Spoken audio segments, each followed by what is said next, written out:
The steaming, corrupt, crime-filled Windy City may have been all those things. But I built a place in the toddling town where everything was perfect. It's the Playboy Club. It's not a knitting club. The show, conceptually, is going to take you back to a magic time. The time of retro chic, a time of the Rat Pack, a time in which it was the beginning of so much. Good evening, Mr. Dalton. How are you tonight, Kate? When I think of the Playboy clubs, I think of a kind of exclusivity. And somehow I picture myself standing outside the door, not quite getting in.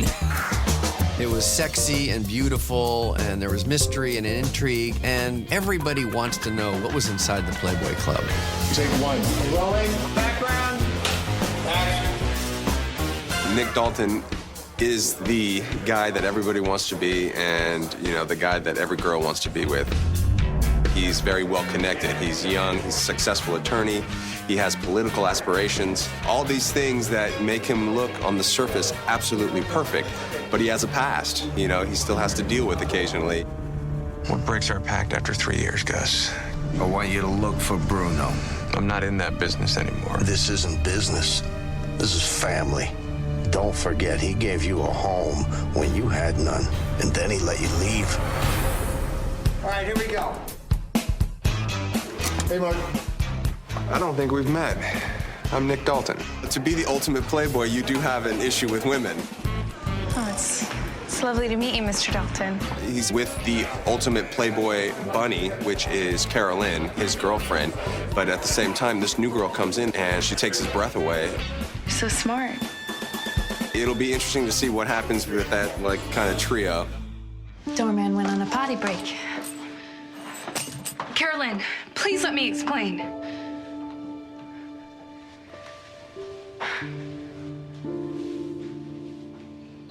Stand by. Maureen is a small-town girl with big dreams and big eyes. It doesn't matter what's going on out there. We're in here. We're at the party.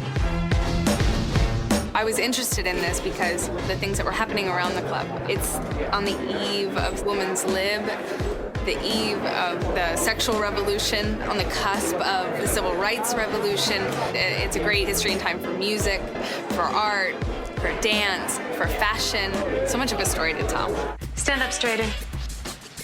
There's the wedding ring. More mascara. Smile. Girls, I am now your bunny mother. Carolyn is the first bunny ever. She's the head bunny, and she ends up being the first bunny mother. Because you are either the living, breathing fantasy that is the Playboy bunny, or you're not.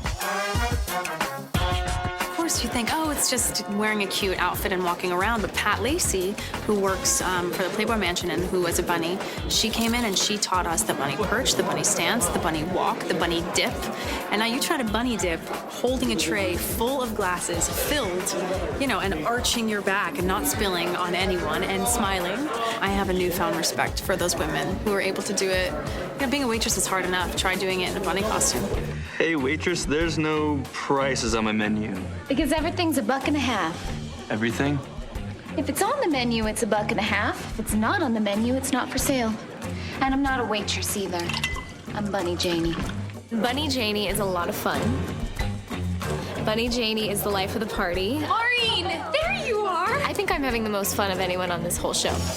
She's free, she's full of life. She's obviously got some issues that, you know, she's sort of hiding. I can't marry you, and I can't tell you why. There's just a lot of issues that we can really explore with the show. You know, I guess the sisterhood of all the bunnies is really what fascinated me. Hef doesn't care what color people are as long as they're interesting. I'm gonna be the first chocolate centerfold. I am. You can't discriminate against these babies. When I put this costume on for the very first time, honestly, I felt like a woman. Brenda is a smart girl. She's very strong. She's level-headed. Brenda's that girl that you come to and you can just talk to, and she's a good person. And what else do they say about him? That he's brilliant, that he's a fool, that he's everything you want, and that he's everything you don't. These bunnies were very independent, very strong-willed. These girls, you know, were saving for school, they were getting an education, they were starting businesses later in life. So I think they learned a lot of skills that were taught right here in this Playboy Club. These are powerful women that were able to change the world. We're the safest, luckiest, richest women in the world. I didn't mean to kill him. You can't have us all. They're gonna think we're criminals. In most states we are. I can't cut you guys in on the club. Just listen to me and do exactly as I say. That was my kingdom. It was the place where dreams came true.